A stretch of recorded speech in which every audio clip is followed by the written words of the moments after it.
benvenuti a questo incontro che apre un ritorno di Elena Bono nella sua Chiavari in due momenti. Questa mattina l'incontro ha per titolo Elena Bono 2.0, un classico della letteratura nella Agorà digitale, mentre questa sera alle 21:30 sotto il tendone ci sarà una rappresentazione teatrale di cui poi vi parleremo anche. Ieri, come una specie di ouverture, Elvira Landò, che ringrazio della sua presenza, ha introdotto un incontro in realtà su Luiso Sturla, ma all'ombra ben presente di Elena Bono. Insomma, è un ritorno di Elena nella sua Chiavari, sotto forma di piccolo convegno, dibattito a tre voci.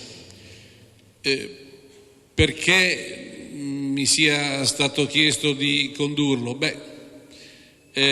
Sapete, dopo che Eugenio Montale davanti all'Accademia che gli conferiva il premio Nobel ebbe a dire, incominciò così il suo discorso: sono qui perché ho scritto qualche verso. Allora, dopo di questo qualsiasi giustificazione mi sembra, però potrei dire sono qui perché sono un custode, nel senso che come responsabile direttore della Biblioteca della Società Economica ho questo onore e onere di ospitare l'archivio di Elena Bono.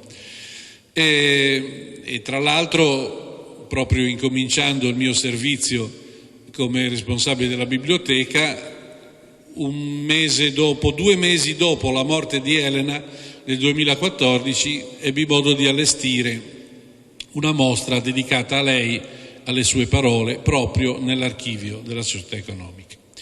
Ma dicevamo Elena Bono 2.0. Sembra che tra un classico della letteratura e l'Agorà digitale si siano colmate le distanze solo negli ultimissimi tempi, perché leggere, che ne so, Guerra e Pace su un tablet a me mette un po' di ansia, ma insomma non vuol dire portarsi dietro 7 volumi, quanti sono, o non so, Proust e i suoi 7 volumi, ma in realtà anche una persona generazionalmente distante da internet, da questo mondo, come Elena, ebbe modo di apprezzarne, un po' come davanti a una magia, i frutti possibili. Ricordo che Stefania Venturino, che nel 2009 le diede il consiglio di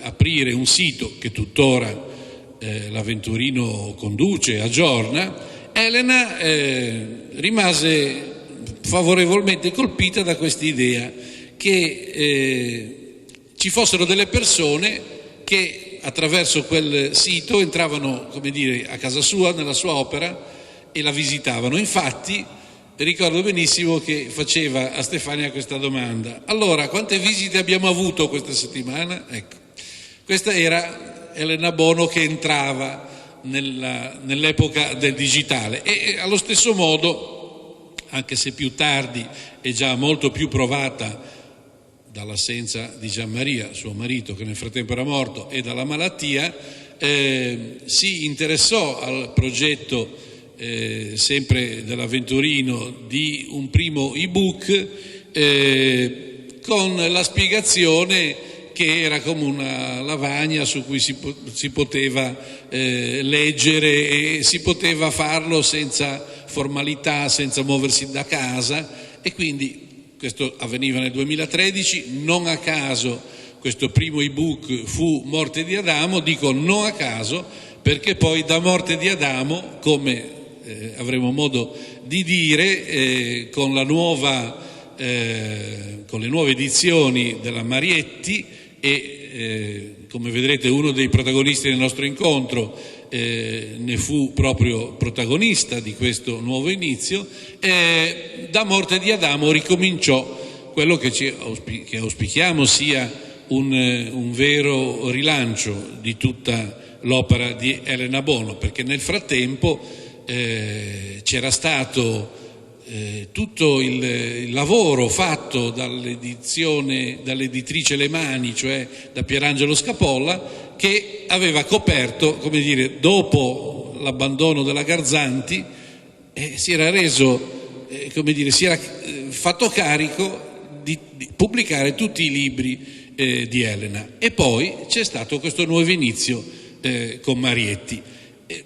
Dicevo, nell'era digitale è entrata in qualche modo. Un anno prima che morisse c'era questa pubblicazione di un ebook che lei non era neanche più in grado di leggere perché negli ultimi tempi le mancava la vista. Allora, oggi a parlare di Elena e anche a far rivivere Elena attraverso le sue parole abbiamo questi tre ospiti, uno che doveva venire, vi dico subito, per impegni professionali non è potuto essere con noi. Si tratta di Alessandro Banfi, giornalista, direttore di Matrix. Questa sera ci sarà Matrix, se ho ben capito, sul governo e questa cosa non la poteva mettere in conto e ci ha mandato il suo intervento. E poi abbiamo Stash Gawronski alla mia sinistra, autore TV, giornalista, conduttore di una meritoria trasmissione che si chiamava Cult Book, se non sbaglio, no? E che darà voce a Elena, che farà sì che con le sue parole, dalle sue opere, Elena oggi sia presente.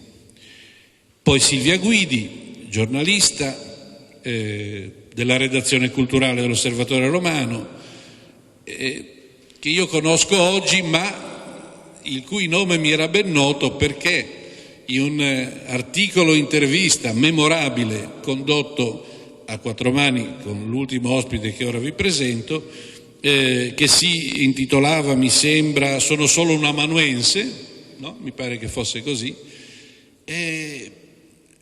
aveva portato Elena Bono in una pagina importante dell'Osservatore Romano.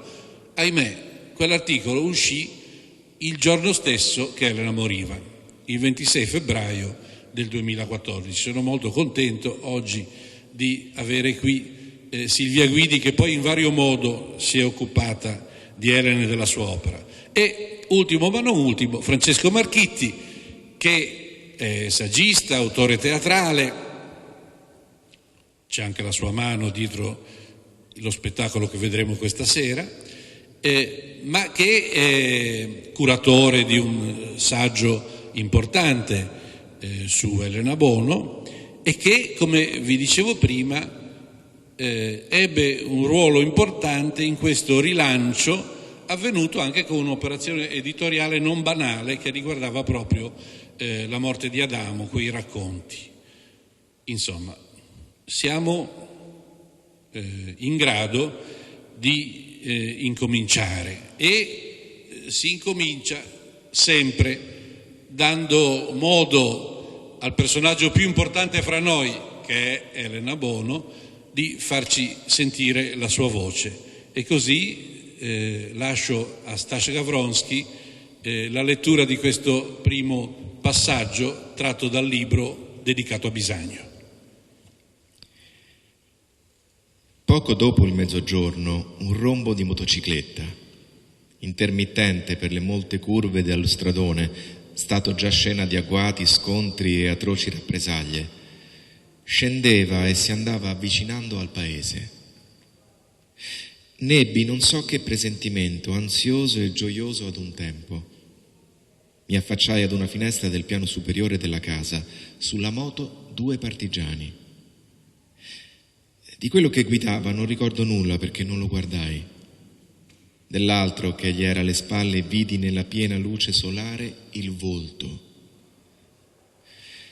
sollevò per un istante gli occhi che mi parvero celesti, tanto erano chiari, di una chiarità abbagliante. Mai più nella mia vita ho incontrato uno sguardo così, uno specchio assolutamente pulito, limpido, in cui tu all'improvviso vedevi te stesso, la tua coscienza, per ciò che avresti voluto o dovuto essere, e se tale non eri, coraggio, dipendeva da te, con un piccolo sforzo diventarlo. Questo io ho ricevuto dall'unico sguardo di quel giovane che istantaneamente riconobbi come Bisagno, e ne ebbi conferma quello stesso pomeriggio da un partigiano alla squazza. La solarità abbagliante di una coscienza netta, la regalità e semplicità del bene di contro a tutto ciò che può illudere, ottenebrare e avviluppare l'uomo, renderlo schiavo di idoli falsi e bugiardi e, in definitiva, meno uomo o non più uomo.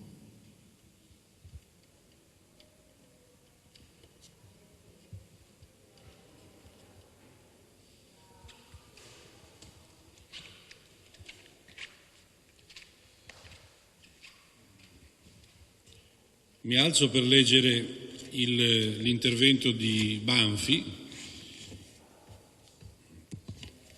che ce l'ho inviato non potendo essere presente e che riguarda questa pagina che abbiamo ascoltato e il libro su Bisagno.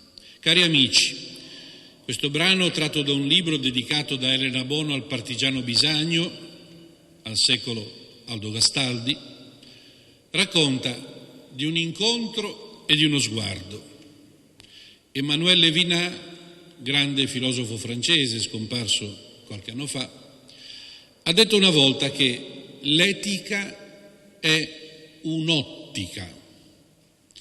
In questo gioco di parole c'è tutta la profondità filosofica di un ragionamento. La morale come conseguenza di uno sguardo. La Bono sembra incarnare questo paradigma. Lei, ragazzina, per qualche secondo incrocia lo sguardo di quegli occhi azzurri e limpidi. È un incontro realistico e dettagliato quanto un verbale di polizia. Poco dopo il mezzogiorno, evangelico nel suo essere pratico e poetico insieme, come per i primi discepoli Giovanni e Andrea, che fanno trascrivere quell'ora ricordata del loro primo incontro con Gesù, e dicono erano le 4 del pomeriggio. La grande scrittrice è poco più che una bambina e vede solo per qualche istante quell'uomo passato alla storia come il primo partigiano d'Italia, un giovane comandante di grande fede e di grande capacità militare, morto poi in circostanze non chiarite subito dopo il 25 aprile del 45. Ma per la Bono, quell'uomo, incontrato come un imprevisto in quel momento della sua esistenza, diventerà un termine di confronto e quasi di guida. Racconta la scrittrice nel bel documentario realizzato da Marco Gandolfo sulla figura del partigiano cattolico.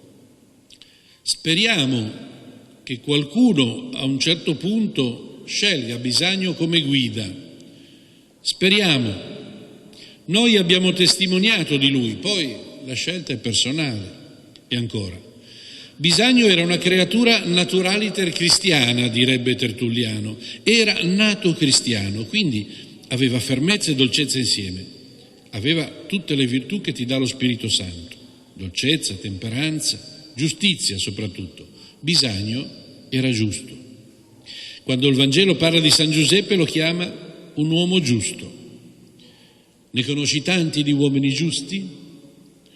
E poi la Bono arriva a dire a Gandolfo, il regista di questo film su Bisagno: a volte nella vita mi aiuta a pensare che cosa direbbe di questo Bisagno.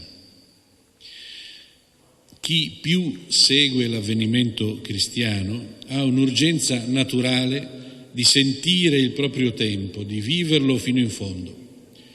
Appare a volte più più realistico, più intelligente di altri, perché più attaccato alla realtà e più libero, in una dimensione che davvero ricorda la dulcis libertas, come la chiamano i primi cristiani rivolgendosi all'imperatore.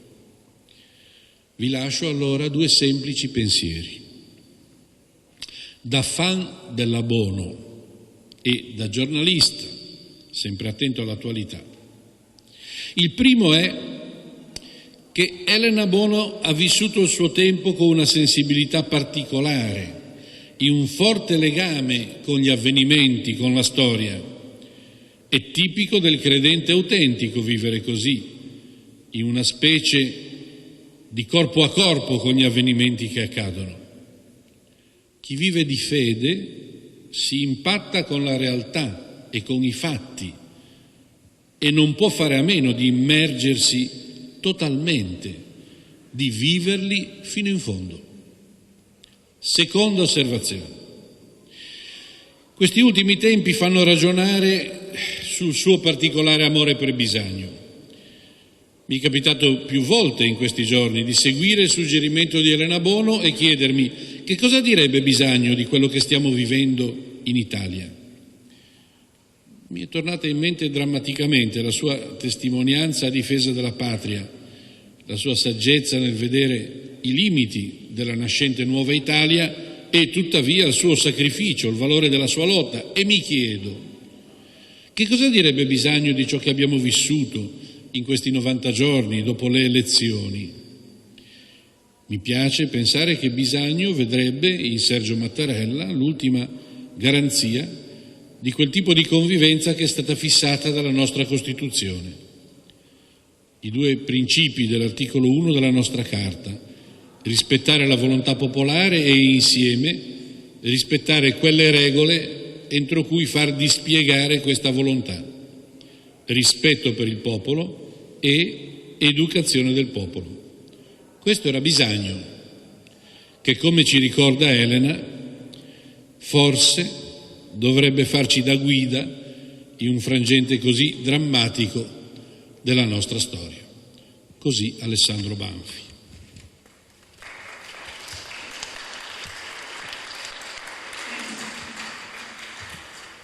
E siamo al secondo intervento di Elena in mezzo a noi, sempre con la voce di Stas Gawronski.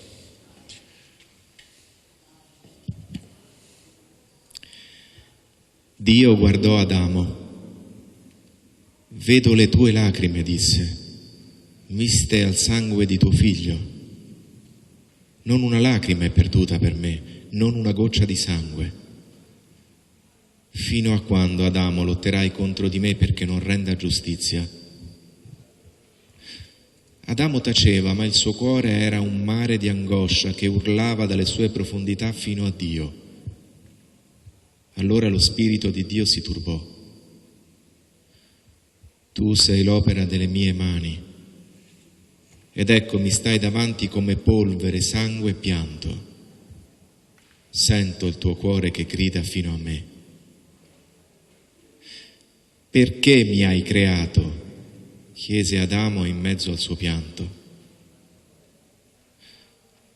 Lo Spirito di Dio riguardò in se stesso e disse: io volevo contemplarmi nell'opera delle mie mani. Ho creato il cielo e la terra, il fuoco e le acque, ma in te ho posto il soffio della mia bocca, ho esultato nella vastità del tuo cuore. Io venivo a parlare con te solo in tutto l'universo, tu solo, Adamo, eri la mia somiglianza. Tu mi hai tentato, disse Adamo, tu, prima che la donna e il serpente. Perché mi hai tentato? Adamo, gridò Dio, io volevo il tuo spirito in ogni momento dei tempi. Non l'ho preso io, tuo Dio, volevo che tu me lo dessi in ogni momento dei tempi. Allora Dio e Adamo tacquero e il loro cuore era pieno di dolore. ripensavano agli incantati giardini dell'Eden, ripensavano i loro colloqui, quando la sera schiudeva lentamente le porte del cielo e lontani apparivano i giardini di Dio e gli infiniti fiori di fuoco. Ogni notte Dio e Adamo lasciavano errare gli sguardi nelle profondità delle altezze, parlando quietamente, finché il sole balzava come un gigante dai monti. Adamo non ricordava più le parole, ma ancora sentiva come in sogno suonare alternamente le voci e silenzio all'intorno, freschezza e profumi notturni. Era deserto ormai il bel paradiso e inutilmente vi montavano la guardia angeli armati, perché né Adamo vi sarebbe tornato senza Dio, né Dio senza Adamo. Ma ormai essi erano nemici, legati l'un l'altro dalla necessità della lotta, anche se era grande la pietà nel cuore di Dio e grande il rimorso nel cuore di Adamo. Lontani, lontani dai loro giardini dell'Eden, perduti e abbandonati, per quanto amaramente rimpianti. Tacevano, come che se col silenzio Dio volesse vincere Adamo, e Adamo rispondeva a Dio col silenzio. Si udiva soltanto fluire il sangue di Abele dalla gola forata. Fluiva senza alcun suono, ma portava con sé nella voce muta quello che era stato ed era eternamente il canto di Abele. Ecco il tuo agnello, Dio, pastore dei cieli. Allora Adamo rivide Abele, come l'avevano visto i suoi occhi la notte che egli fu ucciso. Pregava accanto all'ara tra vortici di fiamme e il volto ardeva più del fuoco, mentre sollevavano il canto, furente amore, gioia e desiderio di morte. Dio lampeggiava in quel volto, come nel sole lampeggia l'occhio del sole, insostenibile. Accanto a esso Adamo rivide il volto di Caino e volle urlare, ma l'urlo gli restava nella gola e il sangue di Abele lo investiva, simile ad un fiume impetuoso.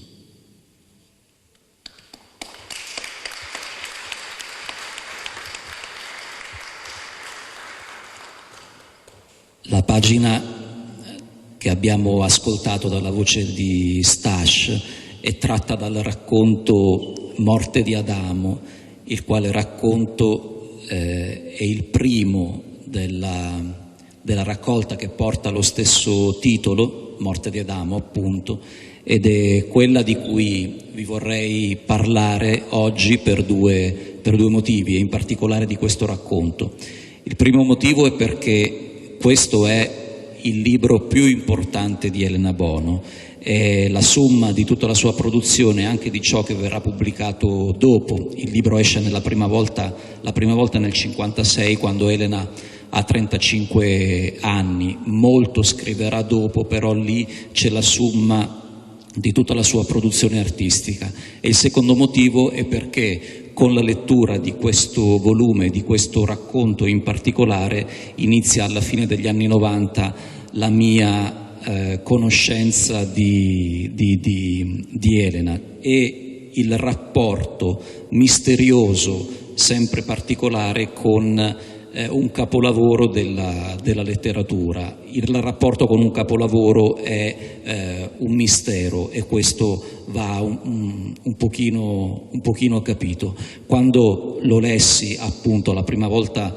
tanti anni fa, fui letteralmente travolto dalla bellezza e non trovo altra definizione per raccontare quello che mi successe. Travolto dalla bellezza perché in questo racconto davvero brevissimo, sono 6 pagine, accadono cose particolarissime, dette in una forma altrettanto particolare, un uso del linguaggio, una padronanza degli stili, un'armonia del tutto sublime, e poi la familiarità con cui si parla di certi temi e di certi personaggi. Nessuno mai si era permesso di parlare di Dio e di Adamo in toni da un lato narrativi e da un lato così particolari, e tanto che appunto ne rimasi sconvolto e dissi: ma qual è la fonte, da dove viene tanta bellezza? E da quel racconto poi ne seguirono tutti gli altri che vengono dopo nella raccolta originale, che conteneva prima dell'ultima edizione di Marietti anche il lungo racconto La moglie del procuratore, ed ero perfettamente consapevole che questo era un dono che veniva dato appunto come capolavoro. E oltre alle motivazioni che ha giustamente e saggiamente ricordato Enrico in introduzione, mi piace pensare che uno dei motivi per cui l'incontro di oggi porta questo titolo è che nell'Agorà digitale un classico della letteratura ci sta, e come, perché il capolavoro ci dà la possibilità di entrare in rapporto con l'attualità. C'è un capolavoro proprio nella sua misteriosità, è ciò che ci dà le chiavi di lettura, alcune delle chiavi di lettura del presente. Però insieme a questi fatti ne accadevano anche altri, che più io parlavo di questo racconto, di questo fenomeno misterioso che mi era accaduto, di questa bellezza che andavo testimoniando e comunicando agli amici con cui mi capitava di accennare di questo libro, e che leggevano, cominciavano a leggere questo racconto, in realtà questo racconto veniva anche accantonato, perché oltre a essere particolarmente bello è anche un po' difficile, appunto tempi narrativi sovrapposti, uso molto particolare della parola, insomma nella sua complessità poteva essere accantonato. E su questo fenomeno dell'accantonamento, di ciò che non si capisce, ritorneremo più avanti, perché vale la pena che venga approfondito questa cosa dell'accantonare appunto ciò che non si capisce. Eppure quello è un racconto lungo 6 pagine, e al pari di una terzina dantesca o di un sonetto leopardiano è lì che si offre ed è disponibile a chiunque voglia entrarvi in rapporto ora e per sempre, mi viene da dire, perché se davvero è un capolavoro, se davvero è un'opera d'arte, la possibilità di entrarvi in rapporto durerà per sempre. Ma perché quel racconto? Perché questo fenomeno strano? Perché è posto lì? Come mai questa stranezza? E più io continuavo a leggerlo e rileggerlo, più venivo travolto dalla bellezza, e più sembrava che emergessero delle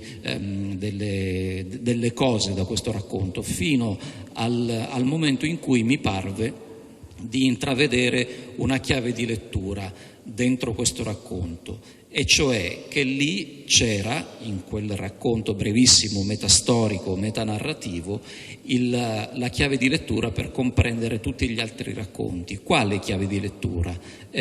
Questa, che quel racconto lì è posto all'inizio del libro perché il protagonista di quel racconto, certo, i protagonisti sono Dio e Adamo, Eva, le stirpi che stanno al di fuori della tenda dove Adamo sta morendo, ma il protagonista vero di quel racconto lì è la libertà, cioè quella caratteristica per cui l'uomo partecipa dell'essenza di Dio. È la libertà che poi diventa la protagonista di tutti gli altri racconti che vengono dopo nella sequenza del libro.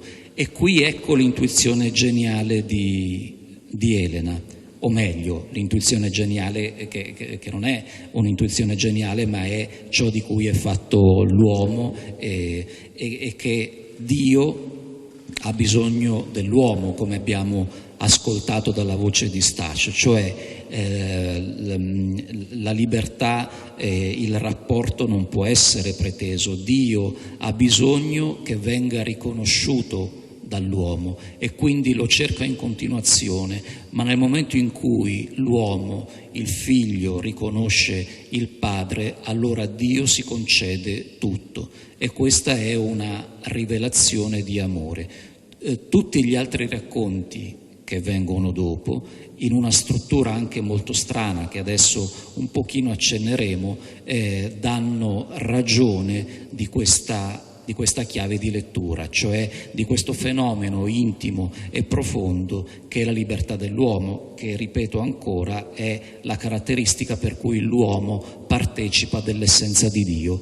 Com'è strutturato il resto del libro? Il resto del libro sono 6 racconti centrali più un racconto di chiusura, anch'esso brevissimo, piccolissimo, che fa da controaltare a questo di apertura che è Morte di Adamo. 6 pagine, anch'esse poste alla fine, che si intitolano Una lettera dalla Giudea, però non vi anticipo il contenuto perché così facciamo un po' di pubblicità, vorrei che lo leggeste insomma anche voi se non l'avete già fatto, però di stile e che quindi sta agli antipodi a chiusura in tutti i sensi. Ma i 6 racconti centrali, qua ce ne sono solo 5 perché nell'operazione editoriale di Marietti, che ha citato Enrico, La moglie del procuratore, è stato pubblicato come romanzo a sé, sganciandolo dalla collocazione originale. Allora i 5 rimanenti più il sesto, La moglie del procuratore, sono di lunghezza molto molto diversa, 5 centrali più o meno omogenei di una trentina di pagine, poi La moglie del procuratore che nell'altra edizione occupava tutta la metà del volume, quindi circa 150 pagine. Perché questa struttura strana, così strana? Allora, la struttura così strana è perché, secondo me, a mio giudizio, nel lungo racconto, ora romanzo, La moglie del procuratore, uno dei temi fondamentali che viene affrontato nel rapporto tra Claudia Serena Procula, la vedova di Ponzio Pilato, e Lucio Anneo Seneca, filosofo, poeta, tragediografo, cioè il rappresentante più importante della cultura della Roma imperiale dell'epoca, viene affrontato il tema della morte. Tutto il lungo racconto, tutto il breve romanzo, chiamiamolo come vogliamo, affronta il tema della morte, cioè il limite col quale l'uomo si deve scontrare. E come viene affrontato il tema della morte? Il tema della morte viene affrontato in confronto con il mondo, con il secolo, cioè il mondo, il secolo, deve porsi davanti a questo problema. Ovviamente si deve porre davanti a questo problema e davanti a chi questo problema l'ha attraversato fino in fondo e dalla morte è ritornato, e Claudia Serena è lì non a caso. E di fronte a questo evento ognuno dovrà in qualche modo prendere posizione, come Seneca prende posizione, e il tema della scelta è appunto uno dei temi carissimi alla Elena Bono. Di fronte a un evento così, che posizione uno prende? Il tema della scelta, cioè la scelta tra il bene e il male, o da che parte sta la libertà che abbiamo visto giocare qui nella moglie del procuratore, come in tutti gli altri racconti che precedono questo. C'è sempre questo dialogo, c'è sempre questo combattere di posizioni diverse, ma caratterizzate da questo contendere. Allora, l'altra cosa che vi voglio dire è questa, che da quando è uscita l'edizione di Marietti, quindi dal 2015 poi 2016, a me è capitato di andare tante volte in giro in diverse città a presentare questo libro e appunto in diversi dialoghi mi sentivo dire che il racconto Morte di Adamo veniva accantonato. E poi altra cosa, che tante cose diciamo di questo libro non si capivano, e così io continuavo a leggere sia La moglie del procuratore sia questi racconti per approfondirli sempre di più. Alla fine, nel giro, diciamo negli anni precedenti, da quando lo lessi la prima volta fino agli anni più recenti, saranno state circa 9 o 10, sembra un numero molto alto ma in realtà non lo è, il numero di volte in cui ho letto questo libro, cercando di approfondirlo sempre più, provocato o dalle domande che venivano fatte o diciamo dalle incomprensioni che alle volte si generavano, fino a che è successo un fatto particolare, molto particolare. L'estate scorsa io ho avuto la fortuna, perché non posso chiamarla in altro modo, di partecipare a una summer school dedicata a Dostoevskij, tenuta dalla professoressa Tatiana Kasatkina, che è un membro dell'Accademia delle Scienze Russe, la quale, la faccio breve, propone un metodo di lettura particolare, cioè lei dice, parlava di Dostoevskij, ma è evidente che questa cosa vale per tutta la letteratura e per i capolavori della letteratura.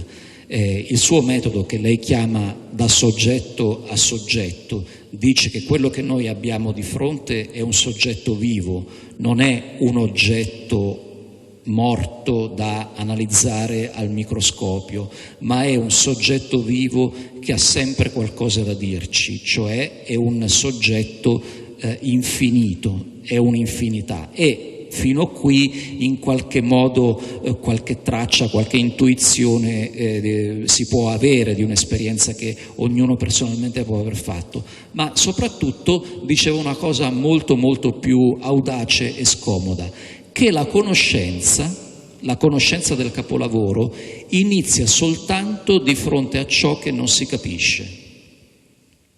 Cioè, il percorso di conoscenza può iniziare quando noi ci troviamo di fronte a pagine che non capiamo. Invece noi, me compreso, questa cosa non la facciamo mai. Cioè, prendiamo le pagine che non capiamo e le incaselliamo in ciò che abbiamo già capito. E così riduciamo il capolavoro o l'opera. Quindi quello che abbiamo capito funziona, quello che non abbiamo capito lo riduciamo a ciò che abbiamo capito. Perfetto, l'opera è finita, è chiusa. Terminata questa summer school, io ho voluto accettare la sfida di questo metodo e ho detto vabbè, allora l'accetto anch'io e mi metto a rileggere per l'ennesima volta Morte di Adamo, però con questi occhi nuovi. E allora sono andato anch'io a quelle pagine oscure che proprio non mi andavano giù, perché anche per me c'erano pagine che non mi andavano giù di questo volume, per quanto lo venerassi in qualche modo. E si tratta ad esempio del racconto Guardia al sepolcro, uno dei racconti che sono verso la fine, che parla del drappello di soldati che è mandato in missione al sepolcro dove è deposto Gesù, e vabbè, insomma, è un racconto che per me fino a quel momento era stato molto difficile, non bello per i miei gusti, e allora anch'io avevo fatto un'opera di accantonamento, o meglio ancora, così parliamo della cosa più subdola, l'avevo ridotto a ciò che di tutto la raccolta avevo già capito, quindi anche quello rientrava in ciò che avevo già capito. Invece, avendo un occhio diverso e cercando di lasciarmi colpire, di mettermi passivamente davanti, come ricezione il più possibile aperta, di fronte a qualcuno che mi vuole dire qualcosa e che io non ho ancora capito, che devo essere col cuore più aperto possibile, tentare anche un po' analiticamente di contare quali sono le parole, le cose che più di altre vengono ripetute, perché forse lì c'è qualcosa che si nasconde.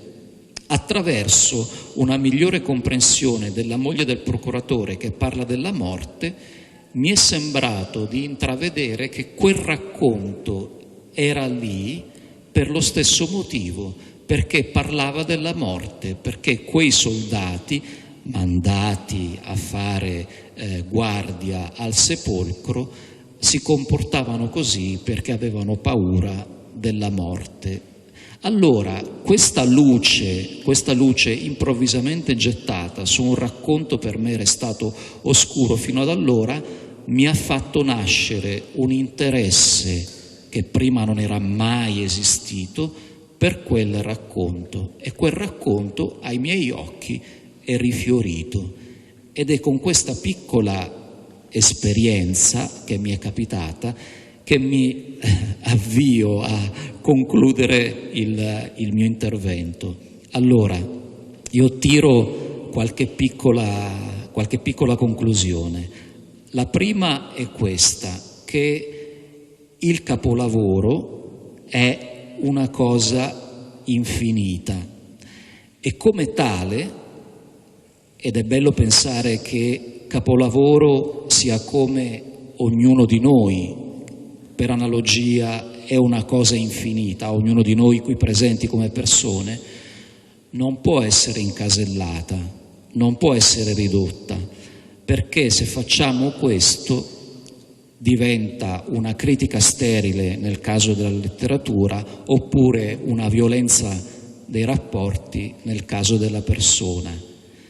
Seconda cosa, il rapporto con un capolavoro è un cammino di ascesi, quindi quante letture servono? 5, 10, 15? È un cammino di ascesi che dura tutta la vita e che coinvolge tutto se stessi in un approfondimento sempre maggiore e quindi in una purificazione dello sguardo sempre maggiore.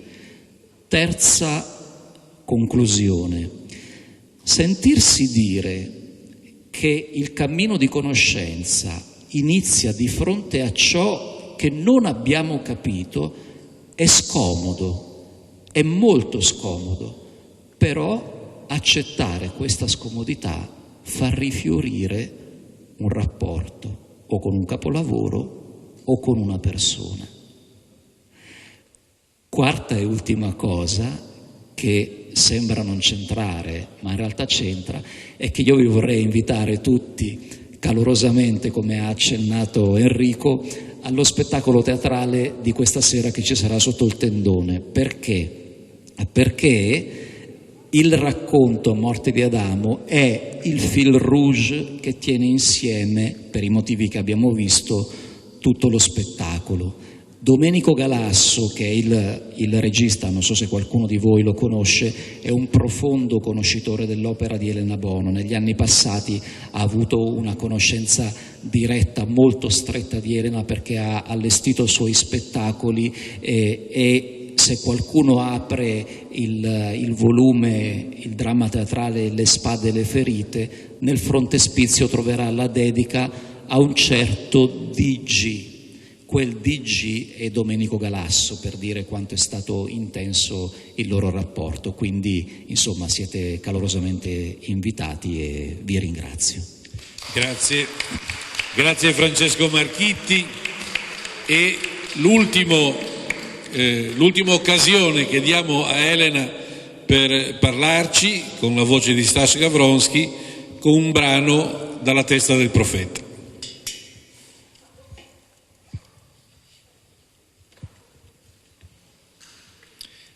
Atto primo.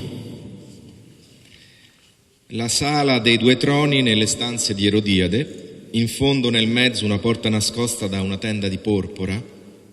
Sull'architrave della porta un forte rilievo di stile assiro in pietra, raffigurante un gigantesco toro che raggiunge il soffitto e domina tutto l'ambiente. Da una parte e dall'altra della porta, ma un po' più avanti, i 2 troni, pure di pietra. Ai lati di ciascuno di essi 1 o 2 sedili per dignitari.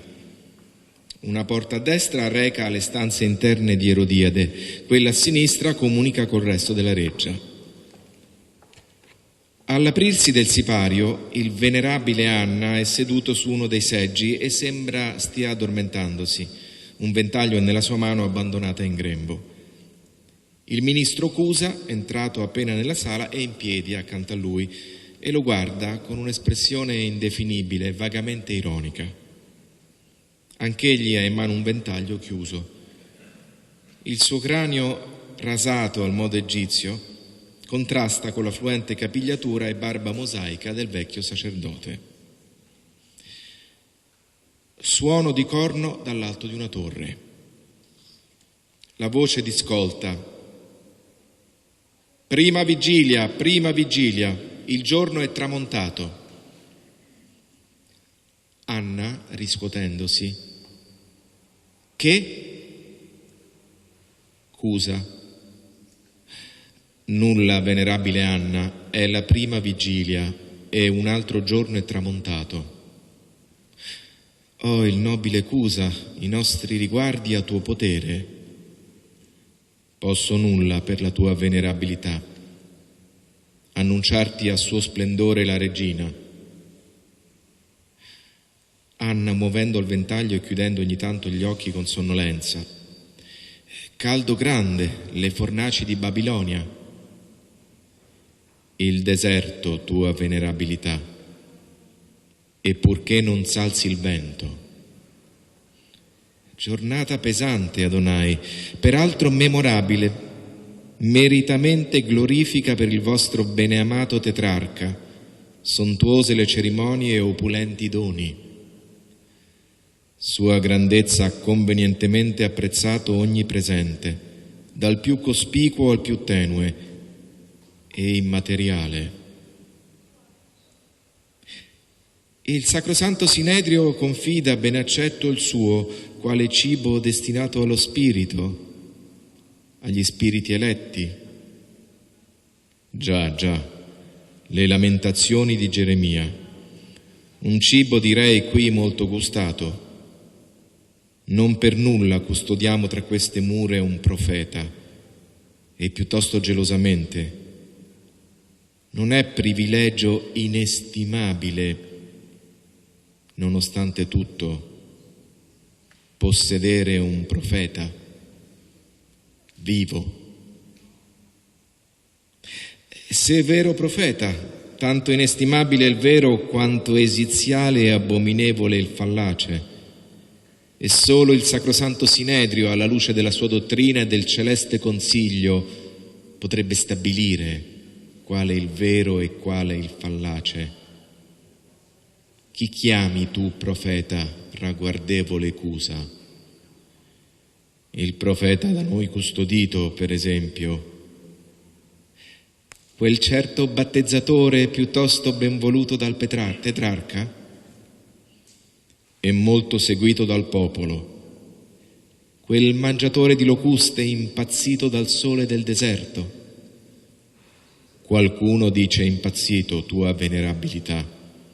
Qualcuno dice invasato, qualcuno dice ispirato.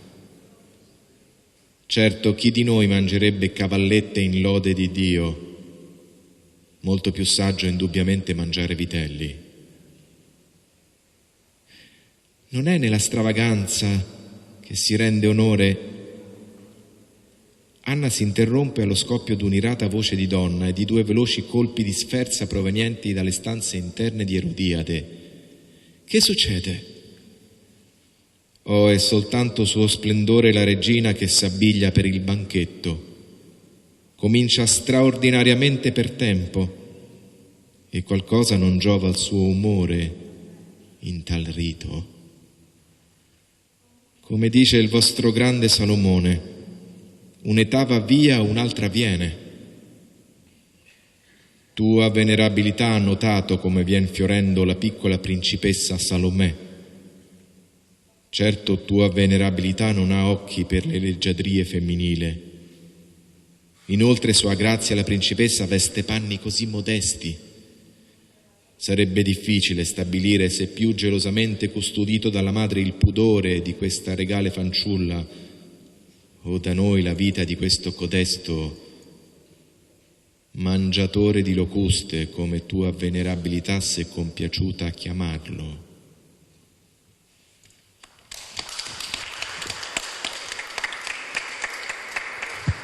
Silvia Guidi. Ho scelto di partire da questo brano. Il teatro di Elena Bono è ricchissimo in temi diversi, in personaggi, con una grande varietà di stili, di toni, anche di registro, perché spesso ci sono dialoghi duri, crudeli, anche di registro molto basso. Vi faccio vedere consigli per gli acquisti le edizioni della Testa del Profeta. Questa è l'edizione Garzanti e quest'altra invece è l'edizione Le Mani, appunto dell'editore Scapolla, che ha rieditato questi testi. E vi racconterò molto brevemente come anche per me l'incontro è stato un po' un imprevisto, come diceva Francesco. E io la conoscevo perché tanti amici mi dicevano leggila assolutamente, è una grandissima scrittrice, non è così nota come meriterebbe, ma leggila. E io dicevo di sì, ma come spesso si fa, sì, ma lo farò in un altro momento, no? E mi sono trovata invece a San Miniato, dove c'è il Festival del dramma religioso, e una sera hanno messo in scena La Testa del Profeta. Sono rimasta veramente stupita perché a San Miniato ci sono spesso cose di altissima qualità, però uno dei limiti, dei possibili limiti, dei rischi del teatro esplicitamente religioso è che diventa ideologico. Sai già chi è il buono, sai già chi è il cattivo, sai già come andrà a finire e ti aspetti che il compitino venga eseguito nel modo più accurato possibile, ma non ti aspetti granché. Invece mi sono trovata davanti questo lussureggiante affresco del potere umano, dove entra come un coltello nel burro la presenza del profeta di Giovanni Battista, che come un coltello nel burro svela tutta la inconsistenza flaccida di questa società che si nasconde dietro i soldi e dietro il potere, ma annega in una noia mortale. Non so se avete notato l'aggettivazione lussureggiante di questo testo letto da Stash e la sottile perfidia che in ogni riga viene intessuta nel dialogo di questi due potenti che intrecciano una sorta di duello, perché si stanno sfidando in realtà, sembrano educatissimi e cerimoniosi, ma si stanno sfidando sul campo di battaglia che conoscono meglio, cioè vincere in una partita di potere. E la sottile perfidia del fatto che Erodiade, suo splendore Erodiade, è una sorta di diva sul viale del tramonto, terrorizzata dal fatto che sta invecchiando e il tempo non si può fermare, e dice, infatti il dignitario di corte, il ciambellano di corte, dice: e stranamente questi preparativi per la festa iniziano sempre prima, perché deve puntellare il restauro della sua antica bellezza, un'antica bellezza che sta sfiorendo. Viene annunciata anche Salomè, che poi sarà dipinta delicatamente da Elena Bono come una sorta di finta ingenua, tanto apparentemente candida quanto di fatto già asservita alle logiche della corte e già disposta a vendersi al migliore offerente, alzando la posta il più possibile. E quindi questo finto candore in realtà è l'estrema malizia di una ragazzina che sa già come gira il fumo, si direbbe con un gergo di adesso. E è interessante notare che questo testo meraviglioso, La Testa del Profeta, di questo testo si è innamorato Pasolini.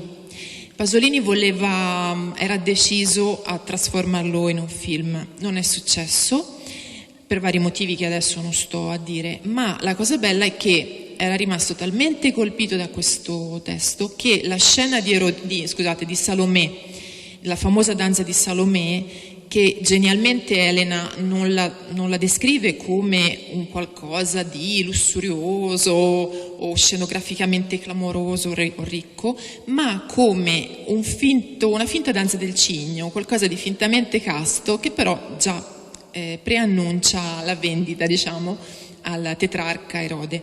Questo geniale ribaltamento di uno stereotipo che poteva essere anche banale, perché visto 1000 volte tutti abbiamo in testa Salomè col vassoio, la testa del profeta, eccetera, Pasolini l'ha poi usato nel Vangelo secondo Matteo. Quindi è uscito dalla porta ma è rientrato dalla finestra, cioè in un qualche modo voleva rendere omaggio a questa cosa. E nel corso del mio intervento, che spero non sia troppo lungo, se lo fosse prego i relatori qui presenti di bloccarmi, perché a volte non mi rendo bene conto della tempistica quando parlo di cose che amo molto, quindi bloccatemi se sforo troppo.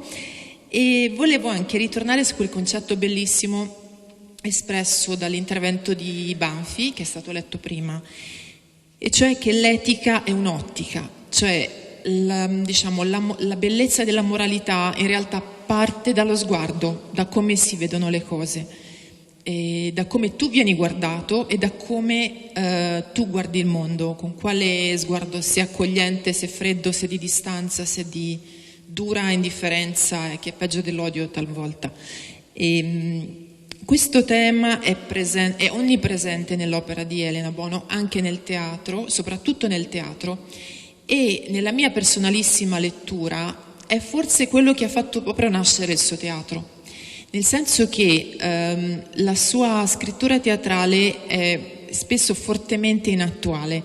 Mi ricorda un po', anche per mie frequentazioni personali, gli specula medievali, le sacre rappresentazioni medievali, in cui lo scopo vero è aiutare lo spettatore a leggere se stesso. Non si vuole tanto intrattenerlo, stupirlo con effetti speciali o con la meraviglia, diciamo, dei seicenteschi di Marino e compagni, ma si vuole aiutare a guardare se stesso, che è la cosa più difficile del mondo. Lo sappiamo tutti bene quanto è facile vedere i difetti negli altri o le cose che non vanno negli altri, e quanto è difficile non solo ammetterle, ma proprio vederle in noi stessi in azione. È la cosa veramente forse più difficile della vita e più anche utile. Ma comunque ecco, volevo dirvi questo, che un accenno a questa cosa vorrei farlo leggendo magari qualche brano di Elena che secondo me rende proprio questo concetto.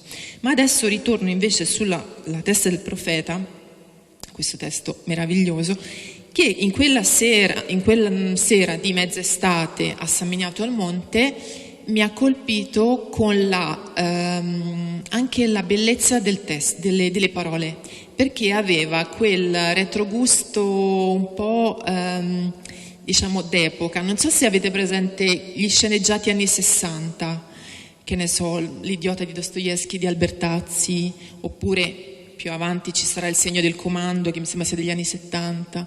Cioè questi sceneggiati italiani curatissimi, fortemente teatrali come impostazione, che con la loro bellezza e ricchezza delicatamente ti trascinano nel loro mondo, no? Molto delicatamente. All'inizio ti sembra quasi che passino senza lasciar traccia, ma in realtà poi ti tengono. E mi ricordo questa serata teatrale bellissima, con applausi chiaramente a scena aperta così, e tutti gli spettatori che dicono: ma chi è Elena Bono, ma chi è, perché non la conosco, perché non, cioè, spiegateci chi è, dove si può leggere, dove si può. E già che ci sono vi leggo anche un brano breve della recensione che uscì dopo questa serata, così avete un po' un'idea di come è stato, e anche della capacità della trama, dell'intreccio di catturare lo spettatore e colpire chi c'era. Scriveva il giornalista che ha fatto la recensione: una partita a scacchi giocata con freddezza, la posta in gioco è la testa di Giovanni. Siamo nella fortezza di Macheronte, la reggia del tetrarca Erode, e Elena nel libro scrive in epigrafe, cita Matteo: che cosa siete andati a vedere nel deserto? Una canna agitata dal vento? In verità vi dico, fra i nati di donna non sorse un uomo più grande, Giovanni Battista.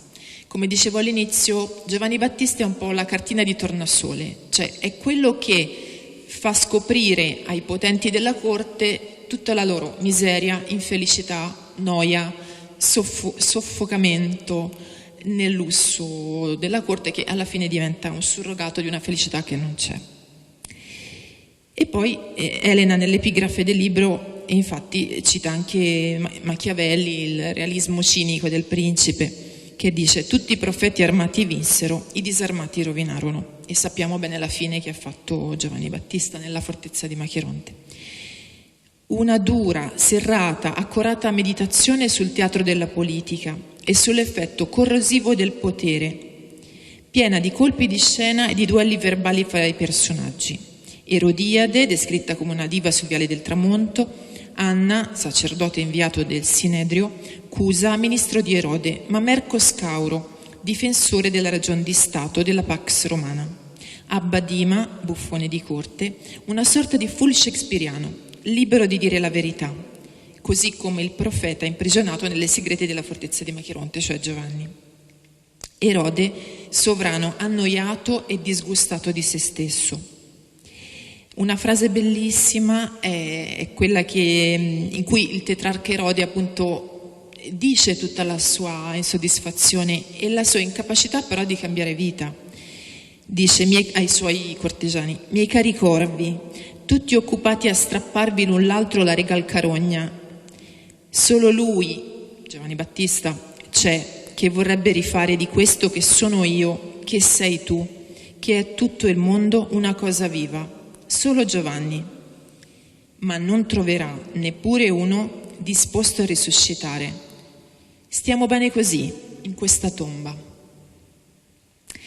Ecco, la tomba del male messa a confronto con il respiro, la luce, la vita e anche la fermezza e il coraggio e la lealtà che Elena Bono ha visto negli occhi di Bisagno. Quello che si diceva prima, no? Che è bastato uno sguardo rapido per capire la lealtà di quest'uomo e la sua scelta radicale per il bene, ad ogni costo, senza alze e senza ma a costo di rimetterci, di perdere la vita, la cosa più preziosa che aveva. E un'altra cosa molto bella di Elena Bono è la sua grande, vasta, profonda cultura, che però non è mai un'erudizione fine a se stessa, che esibisce se stessa per avere, come dire, un facile applauso, ma serve a lei, cioè lei scrive probabilmente per riappropriarsi di quello che ama di più. E un aspetto molto bello, non molto noto della sua produzione, è quella che riguarda le poesie come Alzati Orfeo, ma anche quelle che fanno rivivere il mondo della classicità.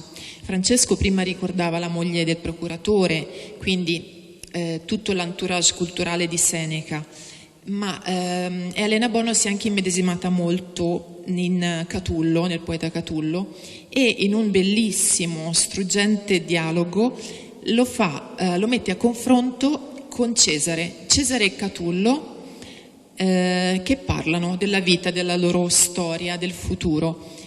Pensiamo quanto è rischioso far dialogare personaggi così importanti e così noti. Cioè, dal sublime al grottesco c'è un passo, no? Cioè, ha rischiato moltissimo. E questo testo è così bello che negli anni 50-60 un estimatore insospettabile come Norberto Bobbio era solito leggerlo, non solo metterlo in scena con i suoi allievi, studenti, amici, studenti di giurisprudenza, per dire come ci sono insospettabili, no? Nella storia di Elena Bono spesso succede che ti sembra che sparisca, che non venga conosciuta abbastanza, poi trovi di punto in bianco come nei fiumi carsici, no? Che sparisce sotto e riaffiora da un'altra parte. Qualcuno in America la legge ancora, qualcuno a Siviglia la studia ancora, qualcuno in Francia la vuole mettere in scena, perché negli anni 50 chiaramente era stata tradotta in 12 lingue, quindi c'è anche tutto un mondo che non conosciamo, di cui conosciamo solamente la piccola punta dell'iceberg. E come giustamente diceva Francesco Marchitti, i capolavori sono infiniti, hanno una vita non misurabile per fortuna, che si muove per i fatti suoi, indipendentemente a volte anche dai nostri poveri tentativi di farla conoscere, di diffonderla così. Ecco, una piccola digressione ma veramente rapida la voglio fare, perché nello spettacolo di stasera si partirà da una frase di Goethe, che Elena stessa, mi diceva Francesco, ha detto in questo stesso auditorium nel 2000, quando gli è stato chiesto in un'occasione di ricordo, non so, così di parlare, e lei ha detto: ma in fondo, più che ringraziarvi, Goethe direbbe: autore, scrittore, stai zitto e lavora, scrivi, no? Perché la tua vocazione è questa.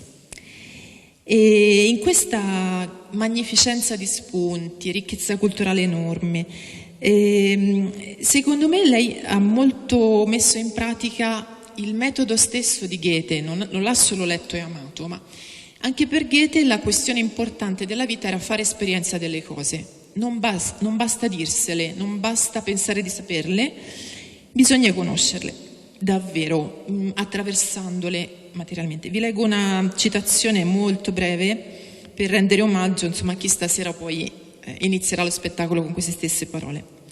Allora, siamo nel fine Settecento in Italia, Goethe è nel secondo viaggio in Italia ed è felice perché dice: questo è un felicissimo soggiorno, da mane a sera disegno, dipingo, ombreggio, incollo, insomma mi do da fare ex professo, e come artigiano e come artista, scrive Goethe, siamo nel 1787. Confessa di divertirsi molto, ma non si fa soverchie illusioni del suo talento di pittore e nutre da subito forti dubbi sulla qualità dei suoi lavori. Quindi lui lo sa che non sarà mai un pittore perché ha la vocazione di un altro tipo, ma vuole entrare in questa bellezza, la vuole far sua, e quindi disegna per capire meglio la bellezza architettonica che vede. E infatti dice: disegno più per capire che per rendere artisticamente quello che vedo. Quando si entra in acqua si impara a nuotare. L'ha scritto il 5 ottobre 1786, non sono dispense del Novecento. Ora sono giunto a una spiegazione razionale anche degli ordini delle colonne e posso indicarne quasi sempre il perché. Lui vuole, insomma, capire le ragioni di quello che vede, e per farlo deve entrare in acqua, non deve guardare l'acqua, deve entrarci dentro, per fare esperienze della grande bellezza in cui è immerso. Quando poi passeranno gli anni, ormai ultra ottantenne, torna a casa sua in Germania, si preoccupa molto delle nuove generazioni, perché dice: ma questo lavoro i ragazzi lo stanno facendo, quello che io ho avuto la fortuna di fare in Italia lungo tutta la mia vita e che mi ha reso così felice di conoscere, di fare esperienza delle cose. E lui dice: siamo il 15 aprile 1829. Lui si preoccupa molto, parla con un amico e dice: la cultura è così diffusa da essere quasi passata nell'atmosfera in cui un giovane respira. In lui vivono e si agitano idee filosofiche e poetiche. Le ha assorbite con l'aria del suo ambiente, ma crede che siano di sua proprietà e perciò ne parla come fossero sue. Dopo però, aver restituito al suo tempo ciò che ne aveva ricevuto, si ritrova povero. È come una fonte dalla quale per un po' sgorga l'acqua che vi è stata versata e subito smette di colare non appena la riserva si esaurisce, perché lui si limita di fatto a ripetere passivamente cose ascoltate ma non fatte proprie. Ribadisce qualche riga dopo: in generale non si impara nulla per semplice sentito dire, e chi non si impegna di persona e nulla pratica di certe cose le conosce solo superficialmente e a metà.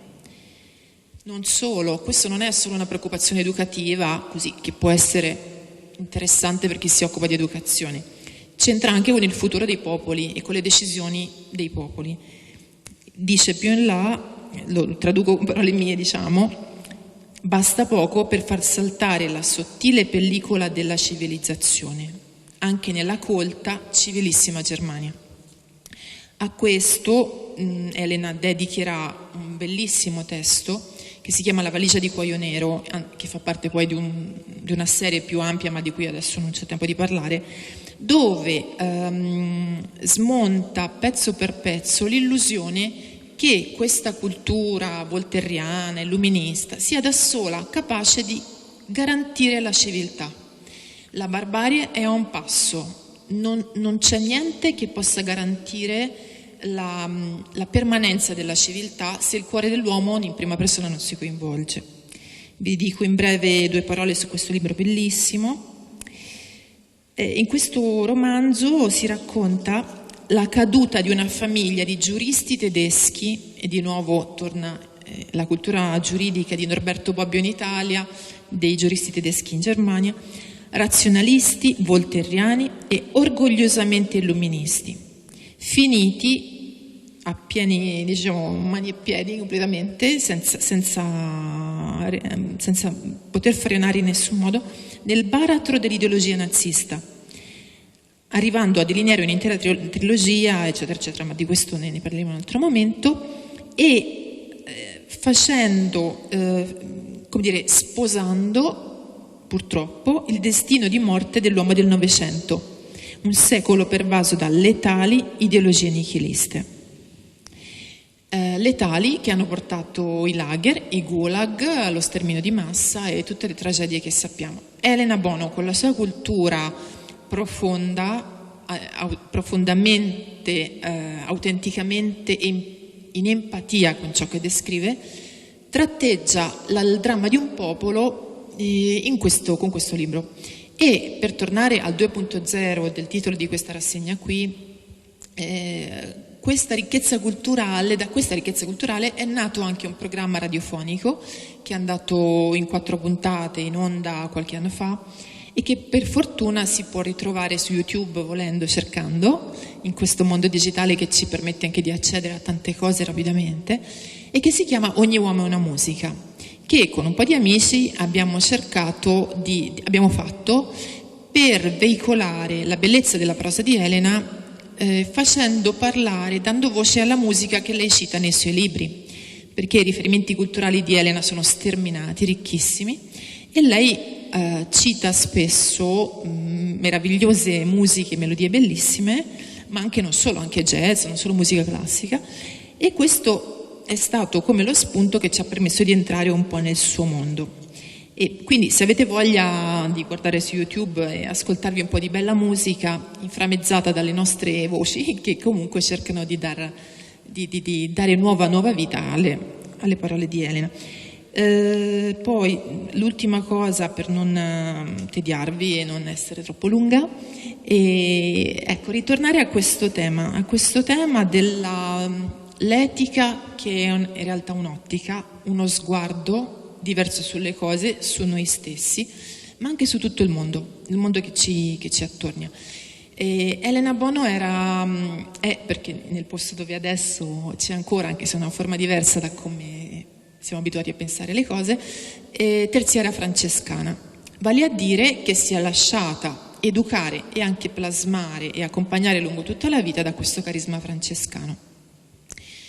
Il carisma francescano non è solamente povertà, è anche tutto un filone di teologia che purtroppo nei secoli a volte è stato un pochettino minoritario, perché per esempio io vi cito adesso il mio amato Bonaventura da Bagnoregio, che è un grande francescano che ha comunque seguito le orme di Francesco e ha messo di fatto in pratica gli insegnamenti di Francesco. Lui sosteneva e l'ha sostenuto tutta la vita, più volte in contesti diversi, che il peccato originale è un mistero di ferita e di debolezza, di dolore che ci riguarda tutti, ma non riguarda non solo e non tanto la caduta morale, lo sbaglio morale, è un problema di sguardo, cioè da quando c'è stata questa caduta dei progenitori qualcosa non va più bene nel nostro modo di vedere la realtà, è come se c'è una miopia che ci blocca e ci fa vedere le cose storte, strane, deformate, con proporzioni sbagliate, non reali, non vere. Vi cito brevissimamente questo commento su Bonaventura perché secondo me racconta bene la posizione anche di Elena, terziaria francescana, artista, e mistica anche, perché secondo me, secondo anche molti altri, Morte di Adamo ha una visionarietà in senso bello, una ispirazione mistica che lo rende un po' un unicum della letteratura italiana. Ma torniamo ai francescani, e questa lettura del peccato originale è un po' diversa da come ce la immaginiamo. Per far questo vi parlo di un'opera bellissima di Parmigianino che è nella chiesa della Steccata a Parma. Adamo sembra uguale a prima dopo il peccato originale, in realtà tutto è cambiato, ma vi leggo questo brano rapidamente. Il volto di Adamo non è sfigurato dal male o sconvolto dal dolore, anzi le labbra sono curvate da un leggero sorriso e i lineamenti sono ancora sereni e composti. Sembra che niente di drammatico sia successo, ma i suoi occhi adesso sono senza pupille. Adamo non riesce più a vedere. Qualcosa si è rotto nella relazione tra lui e Dio, tra lui e il cosmo, tra lui e se stesso. Ora il suo sguardo è ostaggio di una prospettiva egocentrata, unilaterale, limitata e limitante, debilitata dalle suggestioni del male. La collaborazione con il creato diventa violenza rapace e distruttiva. Il giardino dell'Eden, di cui ci hanno detto prima in Morte di Adamo, sia Stash leggendo che poi Francesco commentando, si trasforma in una selva selvaggia aspra e forte, come direbbe Dante, ostile ma soprattutto apparentemente priva di significato. La visione globale, una volta interrotto il dialogo con Dio, si sgretola in un insieme di particolari caotici e sconnessi, non più ordinati a uno scopo unitario. È la vittoria di quello che la Bibbia chiama idolo. La realtà si rifrange in uno specchio spezzato. Non a caso la figura di Adamo, cioè lo stesso corpo di Adamo, in questo affresco di Parmigianino, viene dipinto in monocromo, cioè senza colore. La creazione perde la sua leggibilità, la brillantezza dei suoi colori e la ricchezza delle sfumature. L'identità stessa del primo uomo inizia a sbiadire, perde vita, vivacità e definizione. E così via. Ecco, è un tema che ricorre molto nella teologia francescana medievale, tanto che, questo ancora prima di Bonaventura e Vittorini, quelli i mistici della scuola di San Vittore in Francia, dicevano ibi amor, ibi oculus. Se c'è l'amore funziona anche la vista, cioè se io amo qualcosa e lo guardo con una conoscenza affettiva accesa, sarò anche capace di vedere, altrimenti tutto passerà davanti ai miei occhi come qualcosa di inerte che non è capace né di colpirmi, né di farmi cambiare in qualche modo, né di essere per me una reale esperienza di conoscenza. L'ultimissima cosa, poi chiedo agli altri relatori di fermarmi se possono, per favore. E quello che spegnetemi, quello che diceva Francesco citando la professoressa Kasatkina di Mosca, che ha questo metodo di lettura della letteratura che non è come una sorta di bisturi che seziona un cadavere, ma un incontro da vivo a vivo. Il testo è qualcuno di vivo che ti interpella, con cui parlare e da cui farsi anche leggere e con cui a volte anche litigare quando le cose non si capiscono, non tornano, sono anche fastidiose e provocanti. E questa stessa lettura diciamo della realtà è condivisa da un grande filosofo francese che si chiama Jean-Luc Marion. Ora non troverò mai la citazione giusta, però la cerco rapidamente perché è impressionante come in un altro contesto, la fenomenologia, la filosofia, però il punto è quello, cioè il metodo, diciamo, ridotto della nostra modernità che ci rende aridi, chiusi, vuoti, senza capacità di sguardo, senza capacità di relazione vera.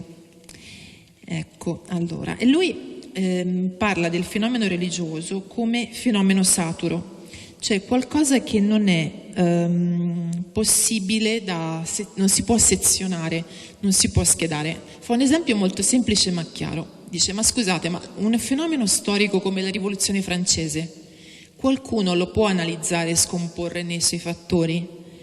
Un fenomeno storico è una fiumana di fattori, milioni, miliardi di fattori. Crediamo proprio che sia possibile analizzare tutto e capire tutto? E lui dice, vabbè, cito a memoria che non lo troverò mai, la nostra epoca è malata di un eccesso di modello oggettivante, cioè trattiamo le cose come fossero solo cose e anche le persone come se fossero cose, quindi solo entità misurabili, ma non abbiamo rispetto, coscienza e consapevolezza del loro mistero. Quello che diceva Francesco alla fine del suo intervento.